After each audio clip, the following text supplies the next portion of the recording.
Zoe going to be their first ban like it was in the previous game. But now I think it's going to be about what Chovy can do. That's what, if DRX are going to win, I think it's going to be off the back of a Chovy hero carry. That's just what my warders are telling me. As the Varus to be banned away, Def just not allowed to play that champion. Last ban likely to be the Aphelios, as the set comes in as the ban here for DRX. And we'll see what is going to be the final one. Do they ban for Ziggs? DRX. That would be so funny.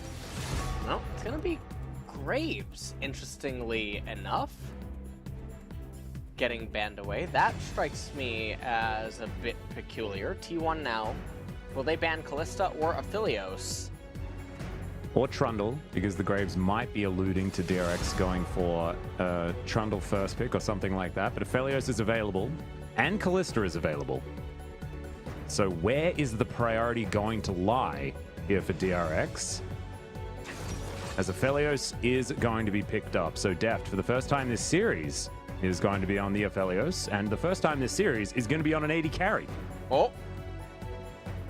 Soraka being hovered. Not sure if that means anything, but now Trundle also being hovered. Oh. Nope, gonna be the Kalista.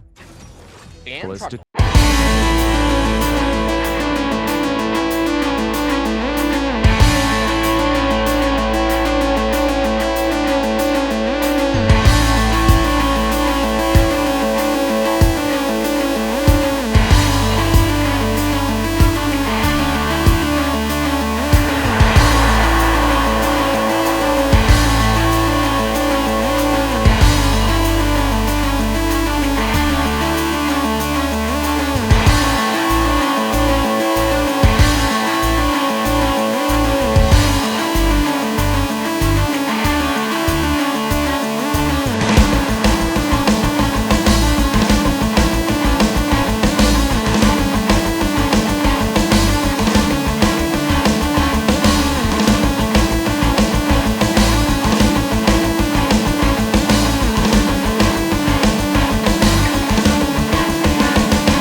Aatrox ban. Aatrox, yeah, gets banned away. So, okay. The Kassadin being removed. Now, Ornn can still just go mid. That is something that T1 could be doing.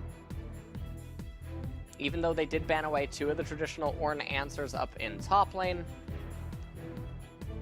Or if they pick like Lulu next. Lulu was an OG counter to LeBlanc, as was Morgana back in the day. There are a lot of different things that they could do here. Tarek's going to be taken off the board. Oh my god. Could you imagine it? R5 Rise after R4 Tarek. Oh no, Tarek just got banned away by DRX. Yeah, it's not going to happen. But still, there are a lot of mix-ups that T1 can throw at us. 10 seconds to go. Coach Kim, see what the mastermind has in store for us. That's not what I... Come on. Well, it's just a Corki for the mid lane. Very upset. Corki in mid is an answer to the LeBlanc.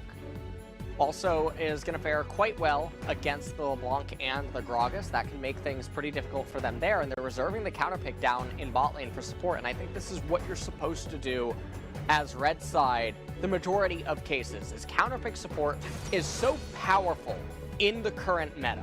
And let's see if they end up utilizing it the way that it can be. So Morgana is something that's obviously on my mind right now when you see the Gragas, the LeBlanc, and the Nautilus now being locked in.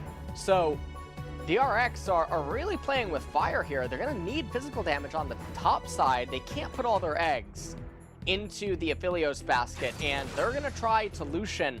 And if Ornn stabilizes once in this matchup, the lane just ends. Yeah.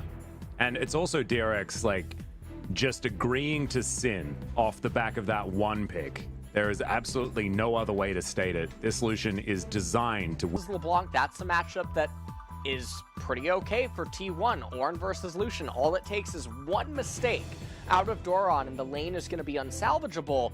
DRX, back to full center. There's no Ziggs to bail them out this time. The Aphelios is going to have a hard time in the later stages against the Corki and the Ornn. And the Braum even has some effectiveness against DRX's team composition. This is very dangerous. And I feel like this game's going to be decided in the first 13 minutes, Alice. Yeah, I believe you. I think that if DRX had have had something like a Thresh for carrier, then maybe Deft has an ability to hard carry with the added... Should have been able to make something happen. No, that's not how that works. Because T1, as 5 other professional players, are aware of what needs to happen. And they can cut their losses in some places to prevent it at all costs. As the snowball really started early for T1, and it really stifled everything that DRX could hope to achieve. Yeah, this was precisely that moment, and Chovy falling down was just the cherry on top. I think even if it was just that kill under Pioshik, it would have been enough. As Canna then winning the 1v1 matchup against the Lucian, and Doran with a very greedy back placement. Yeah. Canna just sending him to the moon. That's what happens. I mean, I thought it was carrier that was all about putting down those flags, but it looks like Canna wants to do so as well, as Faker delivers Pioshik a package. But, you know, it's that time where you go to the letterbox and you look for that thing that you ordered, and instead you find a build. And that was exactly what happened. That package was not the one that he wanted to actually collect. As Canna tries to turn this one around on the bottom side, but this is when he was just caught out of position. But from this point on, I don't think Deft was actually allowed to do anything. He got a few autos off in this team fight, but then there was just too much CC, too much control. And Deft just doesn't have enough flashes to save himself from that. No, and there's just nothing that really Aphelios can do in this team composition, because he's always going to get locked up by Ornn and Trundle. There's no protection for him, and in the later stages, he can't go melee range against the Corki and the Kalista. So it is surprising that it took so long towards the later stages of the split, as well as a couple of nerfs, but Aphelios has really looked a lot more vulnerable in some of the more recent series, and not just in even LCK, but also globally. I think this team fight, I think the G2 Fnatic series certainly showed us that Aphelios is nowhere near the Elodios that he used to be. I did like the creative way that G2 dealt with it, with Caps' Cogmore, with the Lulu in the lane. I thought that was absolutely fantastic. I mean, Tom Kench aside. But still, I think that T1 had a pretty good way of dealing with it as well, and that was by absolutely excruciatingly winning everywhere, and then having way too much CC for Deft to deal with. Look at this, like, he was at a kid's birthday party, stuck inside the bouncy castle for the entirety. Yeah. And there was just nothing that Chovy can do. LeBlanc can't enter into any of these team fights because everyone, too many resistances, too difficult to get taken down. And then if she gets tagged by Braum once, it's all over.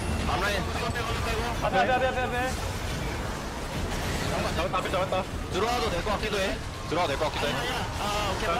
볼만해. 타워 좀 깨줘, 타워 좀 깨줘, 타워 좀 깨줘. 미드라인 끝내자, 미드라인. 나이스. 저 있습니다. 나이스. 몇 년 만에 결승이고 이거. 나. 끝났다. 레전드네. 근데. He didn't see the emote. That's so sad. 오랜만이다 결승. 여기서 로얄러도 등록됐고. 눈물 나누기야.